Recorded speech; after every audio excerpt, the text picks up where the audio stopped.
Climate change has had an effect on so many aspects of our lives, but no one could have ever imagined that climate change would result in high teenage pregnancies in a rural district in Uganda, Kiryandongo. This seemingly unlikely connection between climate change and teenage pregnancies is what we sought out to document.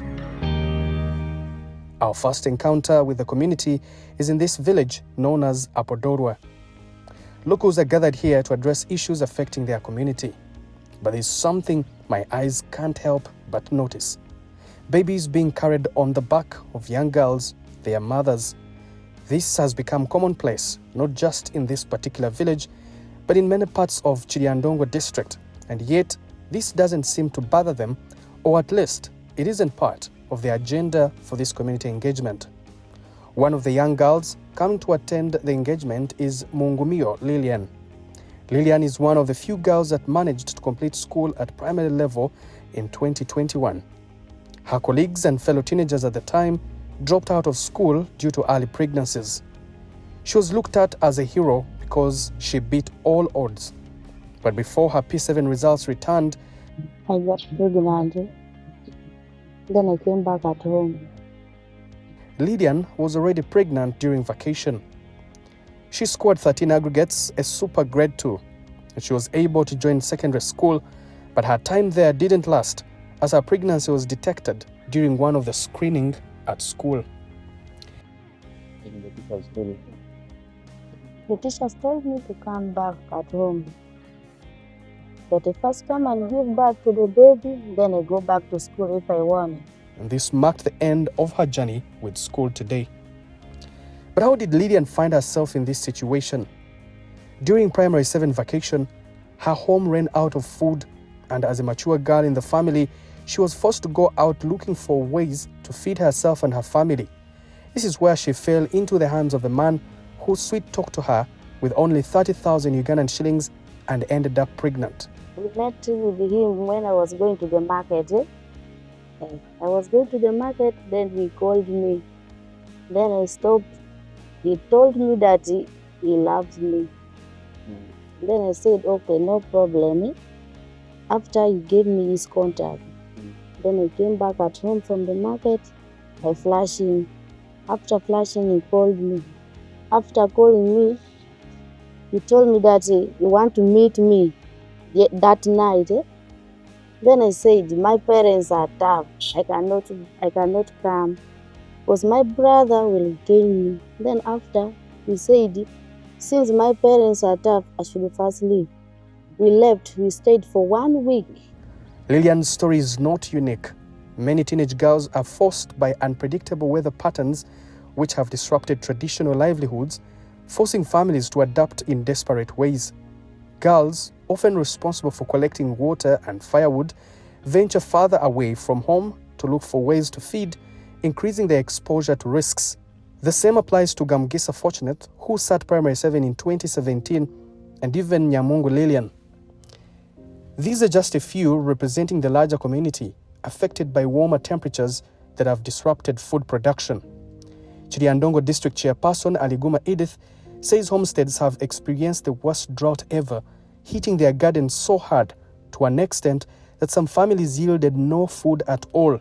We experienced, like this year, we experienced a drought right from May up to July. And so we've done badly with the food production. This is evident in some of the gardens we visited. The main crop here being maize, dry gardens we filmed signal to us a bigger problem than we think. For example, the price of a kilogram of beans has risen from 2,300 Ugandan shillings to 5,000 Ugandan shillings, making it almost unaffordable for this community. Schools the young girls and boys go to aren't helping either. They are also victims of the same.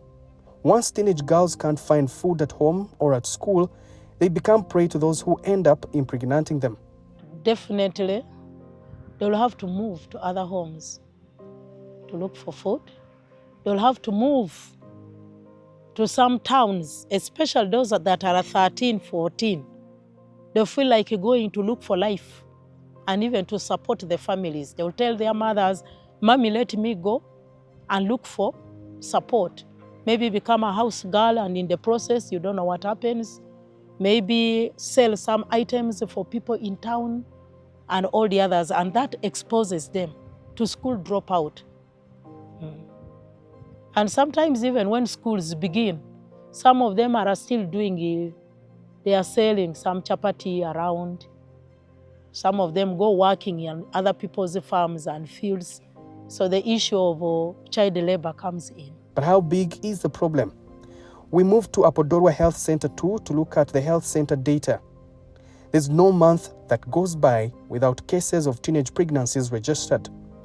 From the maternity records book, data shows that even last month, as of July, out of 35 total deliveries, 11 deliveries were by mothers between the age of 15 and 19. In June, 10 out of 29 deliveries were by teenage mothers. In May, 2 out of 30 deliveries were by teenage mothers. In April, 5 out of 31. In March, 11 out of 31, and the trend goes on and on. Nambiru Mary, the health center's midwife, says the numbers on record do not even give a full picture of the entire teenage pregnancy problem because most teenage girls fear to even give birth from hospital. They get tears. You find if you don't put fluid, they have difficult deliveries. They produce babies who are shake-steady. So those are the challenges of teenagers during delivery. Yes, most cases, if we monitor the teenager and we see that she has fear, she's not adequate enough, we always put fluids. Then the delivery is successful and when the baby is okay. Beyond just climate change, Kiryandongo is a unique district in Uganda. The district is home to more than 80 tribes and is home to many refugees and internally displaced people who have decided to live in harmony with the locals. As much as all these ethnic groups live harmoniously together, there is low uptake of information regarding sexual reproductive health rights, as Onakel Bill, a peer educator, explains. These teenagers, they are fearing to come to the health center to get more information. Because as an individual at time, I cannot go and actually I cannot go and talk to the teenagers in all corners of the community or the village. Peer educators are slowly trying to maneuver low uptake of information here through community dialogues to influence behavioral change. People have different needs, of course. But I do approach them in different ways also. At times I get when they're gathered, like let me say in a center, these peers, I get when they're gathered, and then I get way of talking to them. At times I just observe, because when I move around, I see this home is like this, or I see these, individuals are like this. That's where I bought their needs from. But there's also another barrier they will need to overcome to put an end to teenage pregnancies in Kiryandongo: cultural beliefs. We are told by leaders here that in some ethnic groups, a 14-year-old girl is looked at as to be ready for marriage and motherhood. The culture, they will want to get married when you are still young. And the culture does not object to that. You can get married when you are young. When you are young, that's when you have more children.